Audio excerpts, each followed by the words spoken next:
আসসালামু আলাইকুম। সংবাদে আপনাদের সবাইকে স্বাগত জানাচ্ছি। আমি ফিরোজ তোহা। শুরুতেই আরবে কেবলস সংবাদ শিরোনাম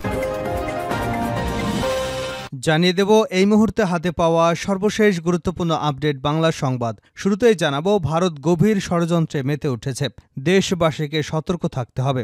ঢাকা মহানগর উত্তর বিএনপির আহ্বায়ক সাইফুল আলম নীরব বলেছেন, দেশকে অস্থিতিশীল করার জন্য ভারত গভীর ষড়যন্ত্রে মেতে উঠেছে। আমরা বলতে চাই, ভারতের দাদাগিরি মানব না, ভারতের সব ষড়যন্ত্র আমরা প্রতিহত করব। দেশবাসীকে এ বিষয়ে সতর্ক থাকতে হবে। এবারে জানাবো, সীমান্তে পিঠ প্রদর্শন করবেন না বিজেপিকে স্বরাষ্ট্র উপদেষ্টা।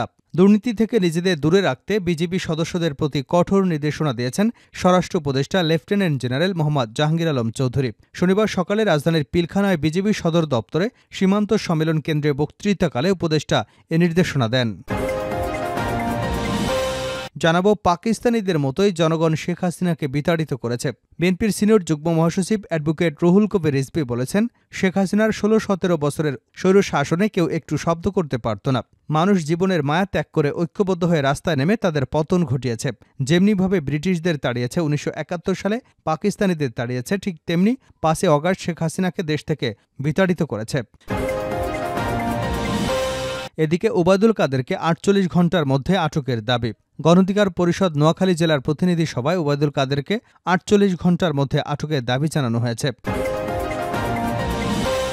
জানিয়ে দেব, মাস্তান চাঁদাবাজ দখলদারদের জায়গা বিএনপিতে নেই। বিএনপির স্থায়ী কমিটির সদস্য আমির খসরু মাহমুদ চৌধুরী বলেছেন, মাস্তান চাঁদাবাজ দখলদারদের জায়গা বিএনপিতে নেই। আগামীর রাজনীতি হবে নতুন প্রজন্মের প্রত্যাশা পূরণে। শনিবার দুপুরে খাগড়াছড়ির দীঘিনালা ছোট মেরুং উচ্চ বিদ্যালয় মাঠে আয়োজিত কেন্দ্রীয় স্বেচ্ছাসেবক দলের ত্রাণ বিতরণ অনুষ্ঠানে তিনি এসব কথা বলেন। এবং সর্বশেষ জানাবো আন্তর্জাতিক সংবাদ। মণিপুরের সংঘর্ষে নিহত ৬, আকাশে উঠছে ড্রোন, আরও হামলার আশঙ্কা। ভারতের উত্তর পূর্বাঞ্চলে মণিপুর রাজ্যে জিরিবাম ও বিষ্ণুপুর জেলায় একের পর এক ড্রোন ও রকেট হামলার ঘটনায় তীব্র আতঙ্ক ছড়িয়ে পড়েছে। এসব হামলা গোলাগুলির ঘটনায় অন্তত ৬ জন নিহত হয়েছেন এবং বেশ কয়েকজন আহত হয়েছেন। স্থানীয় বাসিন্দারা জানান, আকাশে ক্রমাগত ড্রোন উঠতে দেখে তারা চরম ভীতিকর পরিস্থিতিতে আছেন।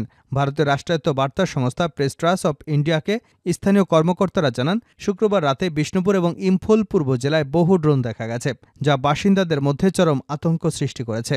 এতক্ষণ শিরোনাম শুনছিলেন, এবার বিস্তারিত। প্রিয় দর্শক, আপনি যদি এই চ্যানেলে নতুন হয়ে থাকেন, ভিডিওটি দেখতে দেখতে চ্যানেলটি সাবস্ক্রাইব করে আমাদের সঙ্গে থাকুন। আর এই ভিডিও সম্পর্কে আপনি আপনার মূল্যবান মতামতটি কমেন্ট বক্সে জানিয়ে দিন। আর হ্যাঁ প্রিয় দর্শক, জানিয়ে দিন ভিডিওটি কোথা থেকে দেখছেন। ভারত গভীর ষড়যন্ত্রে মেতে উঠেছে, দেশবাসীকে সতর্ক থাকতে হবে। ঢাকা মহানগর উত্তর বিএনপির আহ্বায়ক সাইফুল আলম নীরব বলেছেন, দেশকে অস্থিতিশীল করার জন্য ভারত গভীরভাবে ষড়যন্ত্রে মেতে উঠেছে। আমরা বলতে চাই, ভারতের দাদাগিরি মানব না, ভারতের সব ষড়যন্ত্র আমরা প্রতিহত করব। দেশবাসীকে এ বিষয়ে সতর্ক থাকতে হবে। দুপুরে শেখ হাসিনা এবং তার দোসরদের শাস্তির দাবিতে রাজধানীর আগারগাঁওয়ে র্যাব অফিসের সামনে বিক্ষোভ মিছিল পূর্ব সমাবেশে তিনি এসব কথা বলেন। নীরব বলেন, ভারতের সবচেয়ে বড় পণ্য শেখ হাসিনা দেশ ছেড়ে ভারতে পালিয়েছে।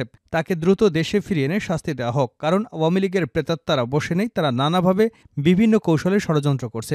ভারতীয় আগ্রাসনের বিরুদ্ধে সজাগ থাকতে হবে।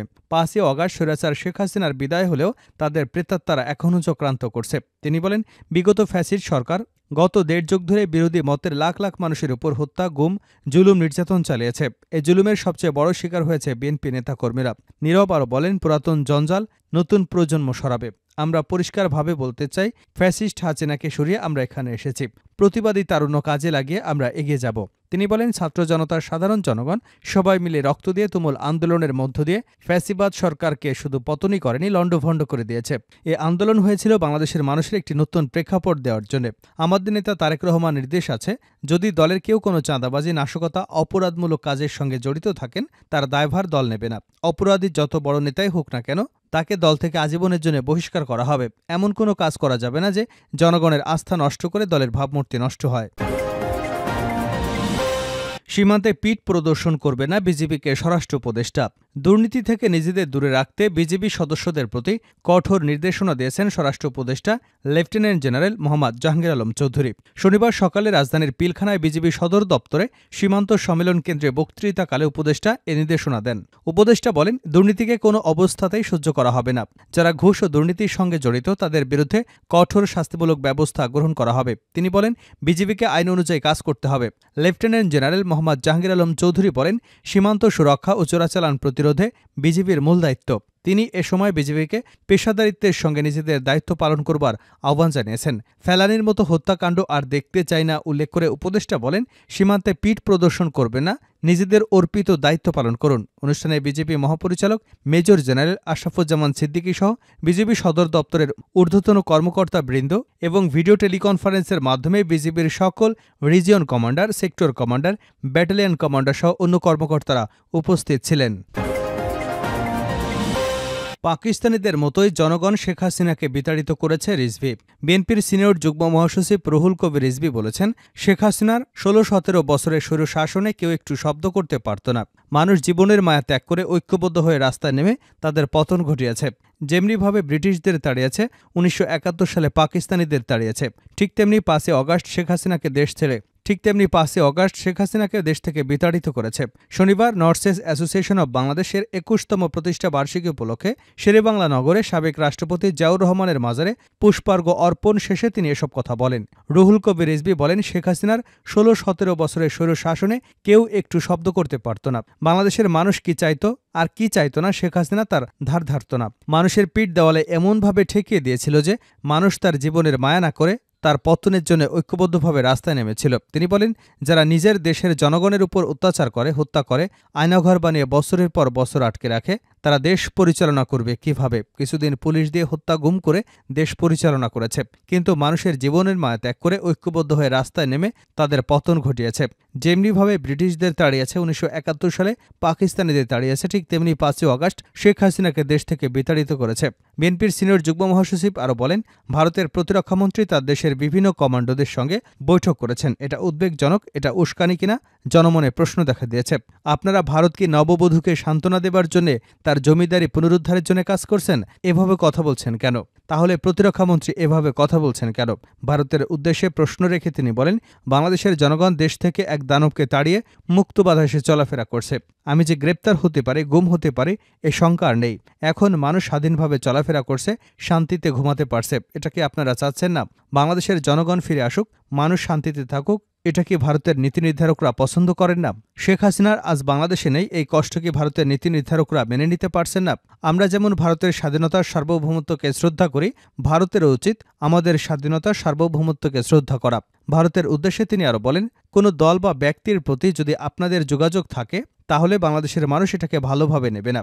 বাংলাদেশের জনগণ যেমন দীর্ঘদিন ধরে নির্যাতন সহ্য করতে পারে, তেমনি বিদেশি হানাদারদের বিরুদ্ধে ঐক্যবদ্ধ এবং তেজ দেখাতে জানে। বাংলাদেশ একটি বীরের জাতি, এটা আপনাদের মাথার মধ্যে কিন্তু রাখতে হবে। ওবায়দুল কাদেরকে ৪৮ ঘণ্টার মধ্যে আটকের দাবি। গণ অধিকার পরিষদ নোয়াখালী জেলার প্রতিনিধি সভায় ওবায়দুল কাদেরকে ৪৮ ঘণ্টার মধ্যে আটকের দাবি জানানো হয়েছে। শনিবার বেলা ১১টায় জেলার মাইজদী শহরের মাইজদী কনভেনশন সেন্টারে অনুষ্ঠিত সভায় এ দাবি করা হয়। প্রধান অতিথির বক্তব্যে গণ অধিকার পরিষদের উচ্চতর পরিষদ সদস্য ও সমন্বয়ক আবু হানিফ নেতাকর্মীদের সঙ্গে কাজ করার বিষয়ে দিক নির্দেশনা দেন। তিনি বলেন, তরুণদের দেশ গঠনে এগিয়ে আসতে হবে, শিক্ষিত এবং সচেতন মানুষকে রাজনীতিতে যুক্ত হতে হবে। রাজনীতির গুণগত পরিবর্তনের জন্য কোনো বিকল্প নেই। আবু হানিফ বলেন, ওবায়দুল কাদের নোয়াখালী সন্তান, তার নির্দেশেই প্রথম ছাত্রলীগ আন্দোলনরত শিক্ষার্থীদের উপর হামলা করে। তারপর থেকেই বিভিন্ন জায়গায় হামলা শুরু হয়। ওবায়দুল কাদেরকে ৪৮ ঘণ্টার মধ্যে আটকের দাবি জানিয়েছেন তারা। তিনি আরও বলেন, ছাত্র জনতার আন্দোলনে যারা হামলা করেছিল, যারা নির্দেশ দিয়েছিল, সবাইকে বিচারের মুখোমুখি করতে হবে। একজনকেও ছাড় দেওয়া যাবে না। দেশের মানুষ যেন শান্তিতে বসবাস করতে পারে, তাই ছাত্র সমাজকে সব সময় সজাগ থাকতে হবে। নোয়াখালীতে বিগত সময়ে আওয়ামী লীগের যেসব নেতাকর্মী মানুষের উপর হামলা, লুটপাট এবং দখলদারিত্ব করেছে, তাদের নামে মামলা করতে বলেন তিনি। দলের উচ্চতর পরিষদের সদস্য, আমাদের যখন আওয়ামী লীগ হামলা করত তখন আমরা লজ্জা পেতাম না, কারণ আমরা কোনো অন্যায় করিনি।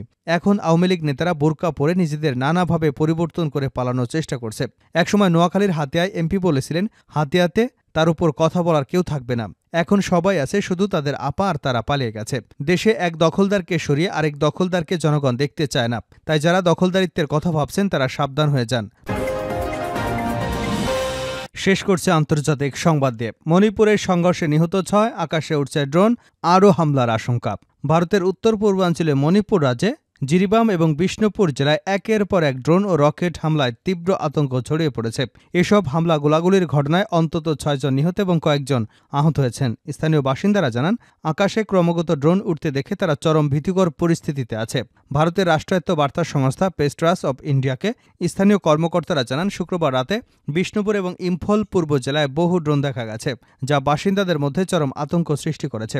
এমনকি পরিস্থিতি এতটাই ভয়াবহ হয়ে উঠেছিল যে এই দুই জেলার বাসিন্দারা বাড়িঘরে লাইট বন্ধ করে দেন এবং কেউই রাতে বাইরে বের হওয়ার সাহস করতে পারেননি। ইম্ফল পশ্চিম জেলার আশপাশে 2টি স্থানে ড্রোন থেকে বোমা ফেলা হয়, যা স্থানীয় বিদ্রোহীদের কাজ বলে ধারণা করা হচ্ছে। এ ঘটনার পর বিষ্ণুপুর এবং ইম্ফল পূর্ব জেলায় আকাশেও আরও অনেক ড্রোন উঠতে দেখেন বাসিন্দারা। মণিপুরের এক সরকারি কর্মকর্তা জানান, নতুন করে সংঘাত দেখা দেওয়ায় এলাকায় নিরাপত্তা বাহিনী এখন উচ্চ সতর্ক অবস্থানে রয়েছে।